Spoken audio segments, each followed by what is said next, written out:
नमस्कार, स्वागत है आपका एसजीआर एजुकेशन पे। नेशनल एजुकेशन पॉलिसी और उस पे पूछे गए 10 प्रश्नों को हम यहाँ पे लेने वाले हैं, जो कि प्रीवियस ईयर के क्वेश्चंस में पूछे गए हैं। आई होप कि ये क्वेश्चन प्रैक्टिस के सेशन आपको अच्छे लग रहे होंगे।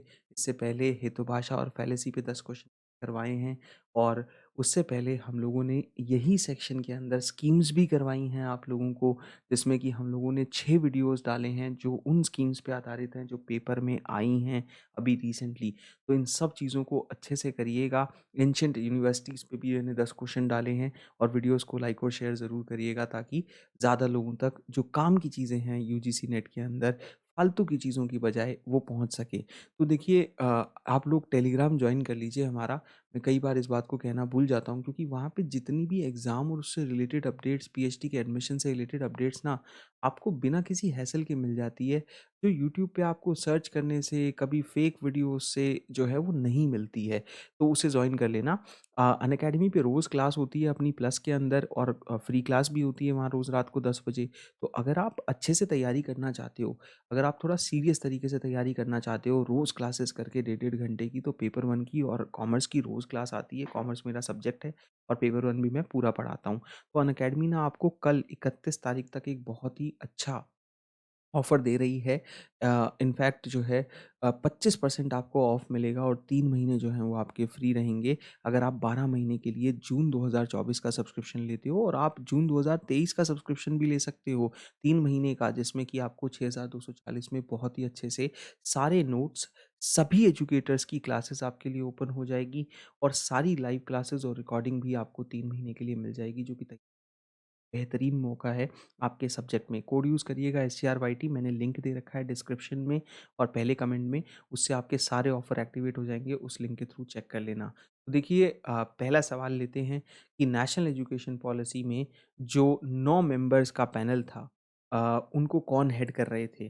कस्तूरी रंजन साहब, अल्फोंसो कांतनम, या राम शंकीर कुरील, या एम के श्रीधर? आप लोग पॉज़ करके आंसर ज़रूर देना और कमेंट में अपने 10 में से कितना स्कोर आप कर पा रहे हैं, इसको शेयर करना, ताकि पता लगता रहे कैसी परफ़ॉर्मेंस है। तो देखिए, के कस्तूरी रंजन साहब जो थे, वही इसके हेड थे और ये स्पेस साइंटिस्ट हैं, जिनको नई एजुकेशन पॉलिसी पे काम करने को दिया गया। और कई एक्सपर्ट्स और कई एजुकेशनिस्ट जो कि अलग-अलग बैकग्राउंड से आते हैं, उनमें भी इसको शामिल किया गया। और इस पैनल के अंदर जो है, वो आईएएस ऑफिसर केजे अल्फोंसे कानथम भी थे, जिन्होंने एक बहुत इम्पोर्टेंट रोल अदा किया था। केरला के कोट्टायम और एर्नाकुलम डिस्ट्रिक्ट्स में 100% लिटरेसी को अचीव करने के लिए तो इनका भी बड़ा ज़बरदस्त कंट्रीब्यूशन है। और इसीलिए हम ये कह सकते हैं कि ये जो कमेटी कस्तूरी रंजन साहब ने जिसका ड्राफ्ट बनाया था नेशनल एजुकेशन पॉलिसी 2019 का, एजुकेशन को इम्प्रूव करने के लिए, ये एक बेहतरीन पॉलिसी बन के हमारे सामने आई। तो देखिए, अगला सवाल, एनईपी 2020 के मुताबिक जो सभी फंडिंग एजेंसीज हैं रिसर्च की भारत में, उनको एक सिंगल एंटिटी बना देना चाहिए एनआरएफ के रूप में, नेशनल रिसर्च फाउंडेशन के रूप में। ऑब्जेक्टिव क्या होना चाहिए एनआरएफ का, कि कैटेलाइज़ किया जाए क्वालिटी रिसर्च को देश के अंदर। तो देखिए, पहली स्टेटमेंट यहाँ पे जो है वो गड़बड़ है, क्योंकि या तो आप क्वालिटी की बात कर सकते हैं एक तरफ, या फंडिंग की, क्योंकि क्वालिटी के इंस्टीट्यूशन जो बनाए जाते हैं वो अलग होते हैं, फंडिंग एक अलग तरह की ज़िम्मेदारी है। तो पहली स्टेटमेंट गलत है। एनआरएफ जो है, यहाँ पे सारी फंडिंग एजेंसीज़ जो रिसर्च की है वो एक ही हो जाएँगी एनआरएफ के रूप में, ये गलत है। हालाँकि एनआरएफ को ज़रूर बनाया गया है, नेशनल रिसर्च फाउंडेशन को, देश में रिसर्च की क्वालिटी को सुधारने के लिए। तो फोर्थ इसका सही आंसर होगा। और साथ ही मैं एक चीज़ और बता दूँ, कि मेन ऑब्जेक्टिव एनआरएफ का है कि हमारी सभी यूनिवर्सिटीज़ में एक रिसर्च का कल्चर पैदा किया जाए, मेरिट बेस्ड कल्चर पैदा किया जाए, मेरिटोक्रेसी जिसे हम कहते हैं। तो इस तरह का कल्चर अगर होगा, तो अच्छे लोग ही सिस्टम से सामने आएँगे और जो है भाड़े पे पीएचडीयाँ नहीं होंगी, बड़ा ज़रूरी है। एनईपी 2020 के तहत जो करंट 10+2 सिस्टम है, इसे एक नए करिकुलम सिस्टम से जो है वो चेंज किया जा रहा है। तो ये नया करिकुलम स्ट्रक्चर क्या है? ये बहुत बार क्वेश्चन आ रखा है। तो यहाँ पे सीधा सरल जवाब है 5-3-3-4। तो जो सेकंड ऑप्शन है वो आपका सही उत्तर होगा, जिसमें कि एनईपी 2020 का जो एमएचआरडी के तहत अनाउंस की गई थी, 34 साल की जो पुरानी पॉलिसी हमारी थी, उसकी जगह ये पॉलिसी आई और प्रैक्टिकल पॉलिसी आई। कहीं न कहीं फ़ोकस क्रिएटिविटी, इनोवेशन और बच्चों की डेवलपमेंट पे हुआ। तो प्री स्कूल की जो टाइम होगा, वो तय किया गया अप टू 5 होगा, ठीक है? अप टू क्लास 5 ये प्री स्कूल होगा और फिर मिडल स्कूल आएगा। मिडल स्कूल जो है वो आपका आधारित होगा 6 से 8वीं तक जैसे पहले था और हाई स्कूल जो है जो कि जैसे अब यहाँ पे जो है 9 से 12 की क्लासेस हो गई और फिर डिग्री जो है वो 12वीं के ऑनवर्ड्स होगी। तो ये जो स्ट्रक्चर है इसमें जो चाइल्ड केयर एजुकेशन है ना उस पे बड़ा फोकस है और यही बात ज़रूरी भी है। फिर वोकेशनल ट्रेनिंग भी शुरू हो जाएगी छठी क्लास से जो हम एनएसक्यूएफ में पढ़ते हैं क्लास 6th के टाइम से ही जो है वोकेशनल ट्रेनिंग शुरू हो जाएगी और बच्चे अपने फेवरेट सब्जेक्ट्स को 8वीं और 12वीं से चुन पाएँगे, जिससे कि हम आर्ट्स, कॉमर्स, मैथ्स वाली जो सिलॉस मेंटालिटी है, उसको दूर कर पाएँ। अगला सवाल कि presence of which of the following points एक चैलेंज कहीं न कहीं एनईपी 2020 के सामने लेके आता है। Large affiliating universities, ineffective regular system, limited teacher and institutional autonomy, emphasis on research या efficient merit based career management and progression of faculty members. तो देखिए मेरिट बेस्ड करियर मैनेजमेंट और प्रोग्रेशन होगा फैकल्टी मेंबर्स का, ये तो अच्छी बात है। तो ई पॉइंट अगर कहीं दिख रहा है तो एलिमिनेट कर दीजिए, बचे 2 पॉइंट तो इसमें बी और सी कॉमन है, ए और डी में से हमको पता लगाना है क्या सही है।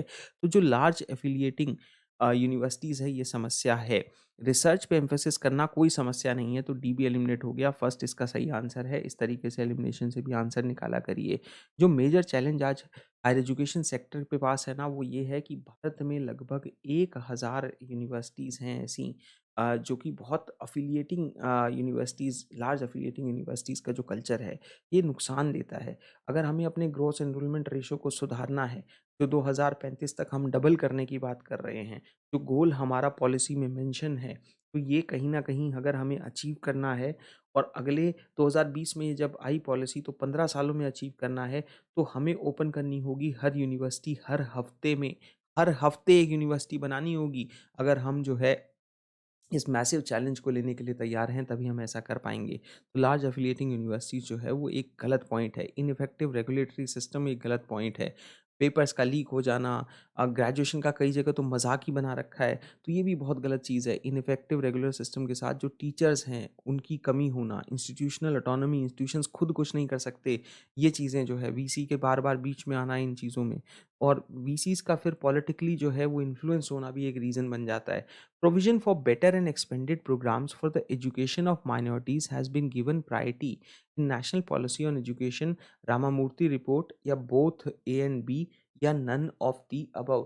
तो ये देखिए यहाँ पे सही उत्तर होगा रामामूर्ति रिपोर्ट। रामामूर्ति रिपोर्ट में ही ये मेंशन किया गया था कि कैसे बेटर और एक्सपेंडेड प्रोग्राम्स माइनॉरिटीज़ के लिए लेके आएँ। आचार्य रामामूर्ति जो है मई 1990 में उनके अंडर में एक कमेटी आती है और ये अपॉइंट की जाती है to go into the distortions जो कंट्री के एजुकेशनल सिस्टम में हुई है और ये कमेटी बात करती है इक्वालिटी और सोशल जस्टिस की डिसेंट्रलाइजेशन की एजुकेशन मैनेजमेंट के जो कि बहुत सेंट्रलाइज सिस्टम उस टाइम पे हुआ करता था ह्यूमन वैल्यूज़ को लाने की बात करती है और नेशनल एजुकेशन पॉलिसी जो पार्लियामेंट ने 1986 में अडॉप्ट की थी राजीव गांधी वाली जो पॉलिसी थी ये सेटअप की गई थी आचार्य रामामूर्ति के तहत इसमें एक कमेटी बनाई गई इसके बाद इसी एनपी 1986 को रिव्यू करने के लिए और फिर ये कहा गया कि जो रिस्पॉन्सिबिलिटी है planning, implementing and internal monitoring की स्कूल बेस्ड प्रोग्राम्स के, उनको सुधारने की ज़रूरत है और कहीं न कहीं हमें जो है ये हैंडओवर कर देनी चाहिए पंचायती राज को जहाँ से जो गांधी जी की भी सोच थी कि पंचायत से ही हर सुधार हो सकता है, तो सबसे निचले लेवल से अगर हम सुधार करने की कोशिश करेंगे तब ये सुधार हो पाएगा। अगला सवाल इनमें से कौन-सी एजेंसी जो है वो पॉलिसीज़ बनाती है हायर एजुकेशन की? तो अब तो ये मिनिस्ट्री ऑफ एजुकेशन हो चुका है, लेकिन ये क्वेश्चन जो है वो उसका आंसर एमएचआरडी होगा, वही रेलेवेंट ऑप्शन यहाँ पे हमें दे रखा है। तो हम ये ज़रूर जान लें कि जो हमारे यहाँ पे अब डिपार्टमेंट ऑफ हायर एजुकेशन है उसमें मिनिस्ट्री ऑफ एजुकेशन जो है वो रिस्पॉन्सिबल है ओवरऑल डेवलपमेंट के लिए जो बेसिक इंफ्रास्ट्रक्चर है हायर एजुकेशन का, प्लानिंग में भी और पॉलिसी में भी। तो जो फॉर्मुलेट करने का काम है नेशनल पॉलिसी ऑन एजुकेशन ये भी यही था कि कैसे इसको लागू किया जाए, कैसे स्पेशल अटेंडेंस जो है अटेंशन इस बात पे दी जाए कि जो पुअर हैं, जो फीमेल्स हैं, जो माइनॉरिटीज़ हैं, इनको कैसे साथ लेके आया जाए। और इसीलिए हम लोग यहाँ पे ये भी समझ लें कि जो हमने यूजीसी, नैक, एनसीईआरटी जैसी संस्थाएँ बना रखी हैं, जैसे यूजीसी की जो है मेन टास्क है कि कैसे हम जो है wide range of functions universities की डेवलपमेंट के लिए करें। नैक का काम है कि कैसे हम असेस और एक्रेडिट करें हायर एजुकेशन के इंस्टीट्यूशंस को, और क्योंकि नैक एक ऑटोनॉमस बॉडी भी है यूजीसी की, और साथ ही साथ इसका हेडक्वार्टर भी पूछा जाता है बेंगलोर में है, याद रखिएगा। और एनसीईआरटी जो कि स्टैब्लिश की गई थी 1961 में एक ऑटोनॉमस ऑर्गेनाइजेशन के तौर पे। तो अगला सवाल है कि एनईपी 2020 के मुताबिक जो मास्टर प्रोग्राम है वो 1 साल, 2 साल, 3 साल, 4 साल और 5 साल कितने ड्यूरेशन के हो सकते हैं? तो सीधा सरल जवाब है इसका ए, बी और ई। 3 साल का नहीं हो सकता है, 4 साल का नहीं हो सकता है, तो आपका 1 साल, 2 साल या फिर कंबाइंड वाला तरीका 5 साल। तो देखिए स्टूडेंट जो परस्यू कर रहे हैं मास्टर डिग्री को, तो वो सिंगल ईयर के बेसिस पे अगर कोई मास्टर्स होते हैं तो वो कर सकते हैं, और ज़्यादातर ये प्रोविज़न्स भी दिए जाते हैं। अलग-अलग जो है लोकल बिज़नेस इंडस्ट्रीज़ के तहत जो इंटर्नशिप्स वगैरह भी दी जाती हैं एचईआईज़ के थ्रू, जो स्टूडेंट परस्यू कर रहे हैं कोर्सेज़ को, और स्टूडेंट्स को ये अपॉर्च्युनिटी मिलेगी कि वो इन एचईआई टीचर्स और रिसर्चर्स के साथ जो है वो इंटर्नशिप्स भी कर पाएँगे इन प्रोग्राम्स में रहते हुए। और कंबाइंड जो तरीका है 5 साल वाला 3+2 वाला मेथड, वो भी यूज़ किया जाएगा। तो अगला सवाल है कि जो पर्टिकुलर एम्फेसिस हम आज एनईपी 2020 को दे रहे हैं ऑन द डेवलपमेंट ऑफ, किस चीज़ पे फोकस करती है? क्रिएटिव पोटेंशियल को उभारने की, हर बच्चे के, हर इंडिविजुअल के बेस्ट एजुकेशनल टेक्नोलॉजी देने के लिए दुनिया में, या extra curricular skills without conventional education, या फ्री हायर एजुकेशन सभी के लिए हमें प्रोवाइड करनी है? तो देखिए इसका सीधा जवाब है कि हम एक क्रिएटिव पोटेंशियल को सुधारना चाहते हैं हर इंडिविजुअल की। ये हमारा पर्टिकुलर एम्फेसिस है एनईपी 2020 का। हमारा फोकस है कि जो आज के समय में जो ग्रोइंग डेवलपमेंटल इम्पेरेटिव्स हैं देश के, उसमें हम लोगों को जो है इसको एड्रेस करना होगा और लोगों की क्रिएटिव पोटेंशियल पे काम करना होगा। लोग एजुकेशन में ना दब के ना रहे, जो हमारी जनरेशन रही है। तो नेशनल एजुकेशन पॉलिसी कहीं न कहीं इस बात पे फोकस करे कि जो रिचनेस है इस एजुकेशन स्ट्रक्चर की, उसको सामने लेके आया जाए, कॉम्प्लेक्सिटीज़ को दूर किया जाए, फाउंडेशनल स्किल्स पे काम किया जाए। जैसे मैंने आपको बड़े भारत वाले अभियान के तहत बताया था, उस स्कीम में कैसे जो है चैनल पे एक वीडियो है, देखना कितना फोकस किया जा रहा है रीडिंग और बेसिक न्यूमरेसी के जो है स्किल्स पे, मैथमेटिक्स के स्किल पे बच्चे होते हैं तभी एकदम जो है शुरुआती दौर में ही, फाउंडेशनल ईयर में ही। अगला सवाल है, according to national education policy, national higher education regulatory council एक सिंगल पॉइंट रेगुलेटर जो है वो सभी डिसिप्लिन्स के लिए होगा, सिवाय टीचर एजुकेशन के, मेडिकल लीगल के, या एग्रीकल्चर साइंसेज या मैनेजमेंट के। तो देखिए मेडिकल और लीगल की शिक्षा जो है वो इसके तहत नहीं आती है।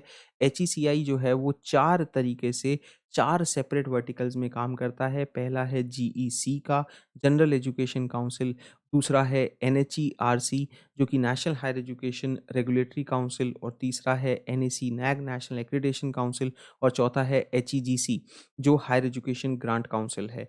और जो आपकी एमसीआई मेडिकल काउंसिल है और जो लीगल एजुकेशन बार काउंसिल के तहत आती है, वो इसके प्रीव्यू में नहीं आती है।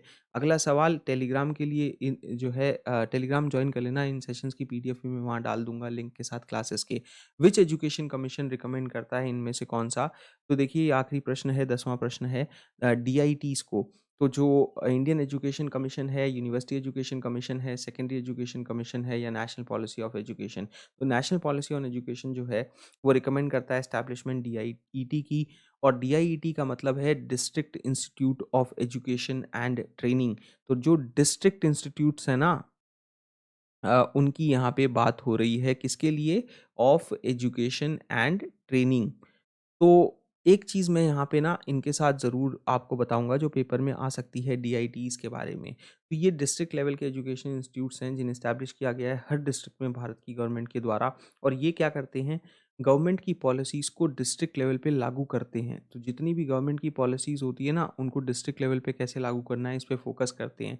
लगभग 3 मिलियन माने 30 लाख प्राइमरी और एलिमेंट्री टीचर्स जो हैं, उनको ओरिएंटेशन दी जाती है कि कौन-सी इनोवेशन टीचिंग में आई है, जिसका आपको इस्तेमाल करना है, और ये रिस्पॉन्सिबिलिटी डीआईटीज़ की है। और ये एस्टैब्लिश किए जाते हैं एक सेंटर ऑफ गाइडेंस के तौर पे, जो एजुकेशन इंस्टीट्यूशंस को, स्कूल्स को हर डिस्ट्रिक्ट के आगे बढ़ाएँगे। और ये एक प्लेटफ़ॉर्म का भी काम करते हैं जहाँ पे रिसर्च और एक्सपेरिमेंटल वर्क होता है। तो होपफुली ये यूट्यूब के वीडियोज़ जो मैंने लास्ट अभी कुछ दिनों में बनाए हैं, ये आपके खूब पसंद आ रहे होंगे। इन वीडियोज़ को लाइक और सब्सक्राइब ज़रूर करिए, ताकि रेलेवेंट कंटेंट, थोड़ा सही कंटेंट जिसमें कि पढ़ाई की बात ज़्यादा हो, स्पेकुलेशंस की बात ना हो, ड्रामेबाज़ी कम हो, जिसमें रूल्स को बाइंड कर के लोग वीडियोज़ बनाते हैं, देखता हूँ। अच्छा नहीं लगता है। कि आप हर चीज़ को सेंसेशनलाइज़ करके मत बेचिए। चीज़ें सेंसिबल होके भी चीज़ें जो है वो लोगों तक पहुँच सकती है। यही मेरा मोटिव है इस सीरीज़ के थ्रू। आगे भी ये सीरीज़ जारी रहेगी। शुक्रिया, सब्सक्राइब करिए। धन्यवाद।